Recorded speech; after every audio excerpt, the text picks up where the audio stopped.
ఇప్పుడు నా ప్రసంగంలో అంతిమ విషయమైన 6వ భాగము దేవుని అవగాహన. ప్రతి మతములో, ప్రతి ధర్మములో అతి ముఖ్యమైన విషయము దేవుడు. మిగతా అన్ని విషయాలు ఈ దేవుడు అనే విషయాన్ని చుట్టూరు తిరుగుతూ ఉంటాయి. దేవుని అవగాహన, దేవుని ఆరాధన అనేది అతి ప్రాముఖ్యమైన విషయం.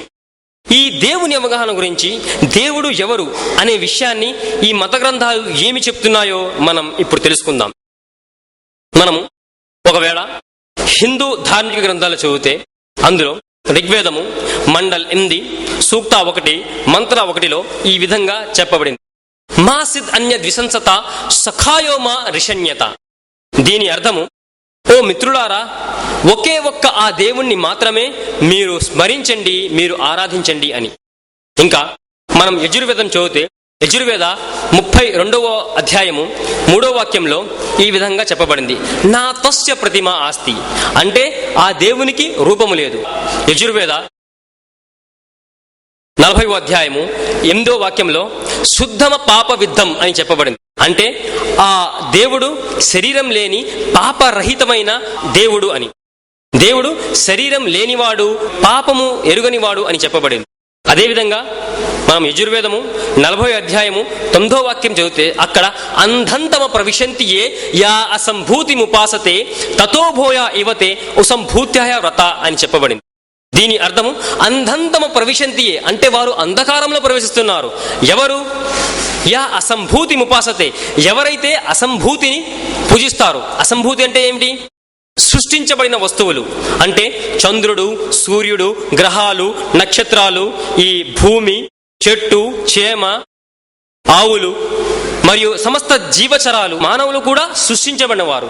ఈ సృష్టిని పూజించేవారు అంధకారంలో ఉంటారు అని యజుర్వేదం మనకు చెప్తుంది.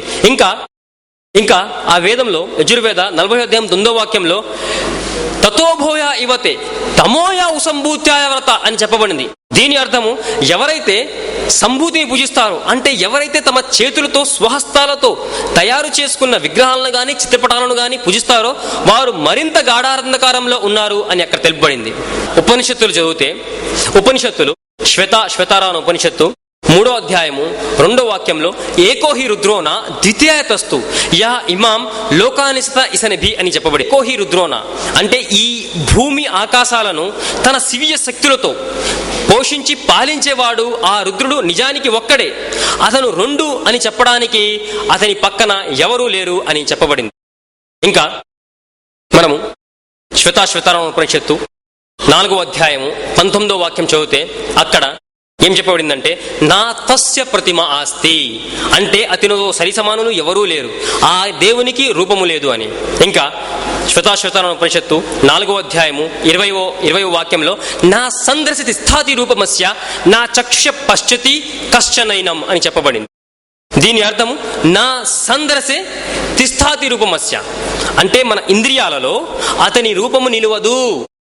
నా చక్షుష పశ్చతి కశ్చనైనం మన నయనాలు అంటే మన కళ్ళు అతని రూపాన్ని చూడలేవు అని చెప్పబడింది.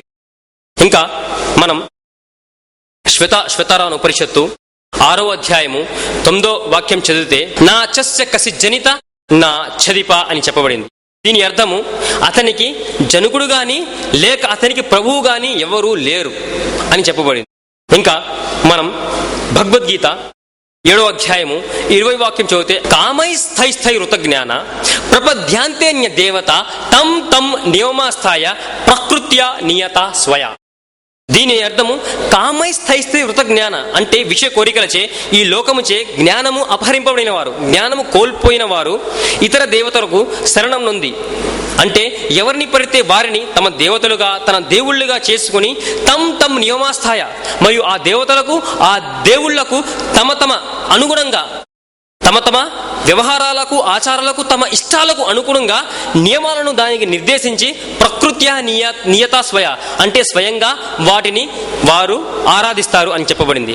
అంటే భగవద్గీత 7వ అధ్యాయము 20వ వాక్యం ఏం చెప్తుంది? ఎవరైతే జ్ఞానము కోల్పోయిన హీనులో, ఎవరికైతే జ్ఞానము లేదో వారు ఎవరిని పడితే వారిని దేవుడిగా విశ్వసించి వారిని పూజిస్తారు అని. ఇది నేను చెప్పట్లేదు, ఇది చెప్పేది ఎవరు? భగవద్గీత 7వ అధ్యాయము 20వ వాక్యము. ఇంకా మనం హిందుత్వం యొక్క మూల మంత్రాన్ని మనం తెలుసుకుంటే అక్కడ ఏం చెప్పబడిందంటే, ఎక్కం బ్రహం ద్వితీయ నాస్తే నేహ నాస్తే కించన్, అంటే దేవుడు ఒక్కడే, ఒక్క దేవుని తప్ప వేరే దేవుడు లేడు లేడు లేనే లేడు. భగవాన్ ఏక్ హై, ఏక్ భగవాన్ కే సివా దూసరా నహీ హై, నహీ హై, జరా భీ నహీ హై. God is only one, there is not a second God, not in the least bit అని చెప్పబడింది. తద్వారా మనము ఈ హిందూ మత గ్రంథాలను మనం చదివితే అక్కడ దేవుడు ఒక్కడే అని, దేవుని రూపం మనం తయారు చేయలేమని, దేవుని మనం విగ్రహం గాని చిత్రపటం గాని మనం ఇవ్వలేమని, మరియు అలా చేసిన వారు జ్ఞానహీనులని, మరియు వారికి వివేకం లేదని యజుర్వేదము 32వ అధ్యాయము 3వ వాక్యము, యజుర్వేదము 40వ అధ్యాయము 9వ వాక్యము, భగవద్గీత 7వ అధ్యాయము 20వ వాక్యంలో ఎంతో స్పష్టంగా రాసిబడి ఉంది. ఇంకా మనము గురు గ్రంథ్ సాహెబ్ చదివితే, గురు గ్రంథ్ సాహెబ్ 1వ అధ్యాయము చాపూజీ 1వ వాక్యంలో ఏకోంకార అని చెప్పబడింది. ఈ గురు గ్రంథ్ సాహెబ్ అనే పుస్తకము, గురు గ్రంథ్ సాహెబ్ ఏక్ అంటే ఒకే ఒక్క అంకెతో స్టార్ట్ అవుతుంది. ఏక్ ఒకటి అనే అంకెతో స్టార్ట్ అవుతుంది. ఏకోంకార అంటే వారు కూడా ఒకే ఒక్క దేవుణ్ణి విశ్వసిస్తారు, మరియు దేవుడికి వారు ఎన్నో రకాలైన పేర్లు ఇచ్చారు. రహీం అని, కరీం అని, వాహెగురు అంటే ఒకే ఒక్క దేవుడని, సత్యనాం అతని నామము సత్యము అని, ఇలాంటి ఎన్నో పేర్లు ఇచ్చారు. సిక్కులు కూడా రూపము లేని ఒకే ఒక్క దేవుణ్ణి విశ్వసిస్తారు. ఇప్పుడు మనం బైబిల్ చదివితే, బైబిల్లో పాత నిబంధనము ద్వితీయోపదేశ కాండము 6వ అధ్యాయము 4వ వాక్యంలో మోషే ఈ విధంగా అన్నాడు, షమా ఇజ్రాయిలో అద్నా ఇలా హైనో అద్నా ఎఖత్. దీని అర్థము ఇజ్రాయిలు వినుము, ఇజ్రాయిలు వినుము, మన దేవుడైన ప్రభువు అద్వితీయుడైన ప్రభువు. దేవుడు 2 కాదు 3 కాదు, దేవుడు అద్వితీయుడు, అంటే ఒకే ఒక్క దేవుడు మన దేవుడు అని చెప్పబడింది. ఇంకా మనం Isaiah book of Isaiah chapter number 43 verse number 11, Isaiah 43వ అధ్యాయము 11వ వాక్యంలో, even I am God, besides me there is no saviour. నేనే దేవుడును, నా తప్ప ఎవడూ దేవుడు కాదు, మరియు నా తప్ప వేరే రక్షకుడు ఎవడూ లేడు అని అక్కడ చెప్పబడింది. ఇంకా Isaiah chapter number 45 verse number 5, even I am God, besides me there is none, there is no God besides me అని చెప్పబడింది. అంటే నేనే దేవుడును, నా తప్ప వేరే దేవుడు ఎవడూ లేడు అని అక్కడ చెప్పబడింది. Isaiah chapter number 46 verse number 9, Isaiah 46వ అధ్యాయము 9వ వాక్యంలో, I am God, besides me there is none, I am God and there is none like me. నేనే దేవుడును, నా తప్ప ఎవరూ లేరు, నేనే దేవుడును, నన్ను పోలిన దేవుడు కూడా ఎవరూ లేరు అని ఎంతో స్పష్టంగా చెప్పబడింది. ఇంకా మనం book of Exodus chapter number 20 verse number 3 to 5 చదివితే, నిర్గమకాండము 20వ అధ్యాయము 3 నుండి 5వ వాక్యంలో ఈ విధంగా అక్కడ చెప్పబడింది, thou shall have no other gods before me. మీకు నా తప్ప వేరొక దేవుడు ఎవడు ఉండకూడదు. Thou shalt not make any graven image of any likeness of anything that is in the heavens above or the earth beneath or waters beneath the earth.